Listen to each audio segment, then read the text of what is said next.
অবশেষে গাজায় যুদ্ধবিরতিতে সম্মত হয়েছে হামাস ও ইসরায়েল। বার্তা সংস্থা রয়টার্স আলোচনার সঙ্গে সংশ্লিষ্ট এক কর্মকর্তার বরাত দিয়ে জানিয়েছে, গত 15 জানুয়ারি যুদ্ধবিরতির চুক্তিতে দুই পক্ষ ঐক্যমতে পৌঁছেছে। তবে আল জাজিরার প্রতিবেদন বলছে, এরই মাঝে দীর্ঘ 15 মাস ধরে চলা মরণঘাতী সংঘাতে প্রাণ হারিয়েছে 46,600 জন মানুষ। হামলা এবং হামলার পর ধ্বংসস্তূপে আটকে আহত হয়েছে লাখো ফিলিস্তিনি। আক্রমণে প্রায় 20 লাখ ফিলিস্তিনি তাদের ঘরবাড়ি ছেড়েছেন। শুধুই কি ফিলিস্তিনি, জীবন দিতে হয়েছে অসংখ্য ইসরায়েলিকেও। যেন এখানেই মুখ থুবড়ে পড়েছে বিশ্ব মানবতা। প্রশ্ন হচ্ছে, এই যুদ্ধে কার জয় হলো, ইসরায়েল না হামাসের?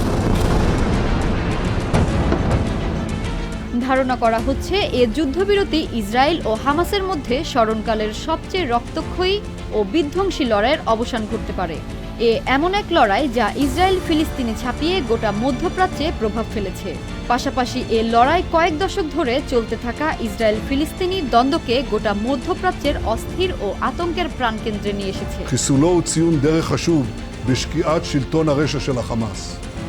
এ যুদ্ধে ইসরায়েল কৌশলগতভাবে নানা সাফল্য অর্জন করার দাবি করতে পারে, যেমন ইসমাইল হানিয়া সহ হামাসের শীর্ষস্থানীয় নেতাদের হত্যা, হামাসকে সমর্থন দেওয়া লেবাননের হিজবুল্লাহর ওপর, এমনকি ইরানের আক্রমণ চালিয়ে গুরুত্বপূর্ণ নেতাদের মেরে ফেলা ও ক্ষতিসাধন করা। কিন্তু ইসরায়েল তার প্রধান দুই লক্ষ্য হাসিল করতে ব্যর্থ হয়েছে।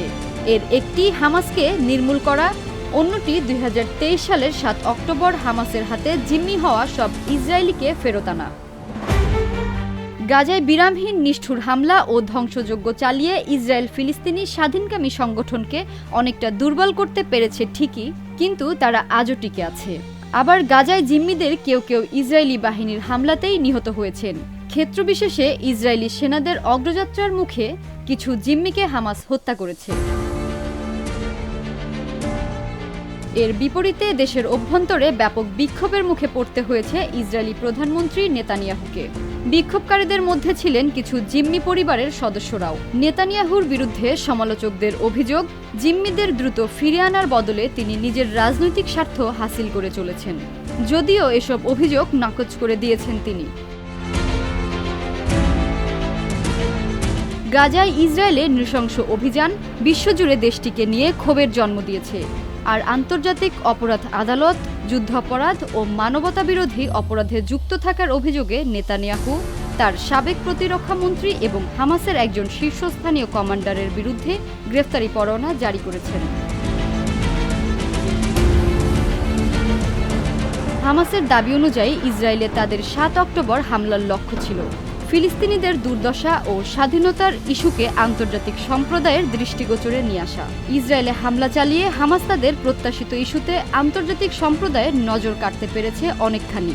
তবে এর জেরে গাজায় ইসরায়েল যে তাণ্ডব শুরু করেছে, তাতে ফিলিস্তিনিদের বিপর্যয়কর মূল্য দিতে হয়েছে। এর মূল্য এমনই যে কোনো পরিবারের সবাই ইসরায়েলের বোমায় নিহত হয়েছে। কেউ স্বামী সন্তান বাবা হারিয়েছেন, বাড়ির পর বাড়ি স্কুল হাসপাতাল ধ্বংস হয়েছে। নিহত 46,000-এর অধিকাংশই নারী ও শিশু। আর এই উপত্যকা পরিণত হয়েছে এক নরকপুরীতে। যতদূর চোখ যায় শুধু ধ্বংসস্তূপের প্রতিচ্ছবি। জাতিসংঘের কর্মকর্তাদের হিসেবে ইসরায়েল হামাস 15 মাসের যুদ্ধে গাজায় বাস্তুচ্যুত হয়েছে 19 লাখ বাসিন্দা। শতকরা হিসেবে যা মোট জনসংখ্যার প্রায় 90%। খাদ্য, পানি এবং ওষুধের তীব্র সংকটের পাশাপাশি অবকাঠামোর 60% ক্ষতিগ্রস্ত হয়েছে।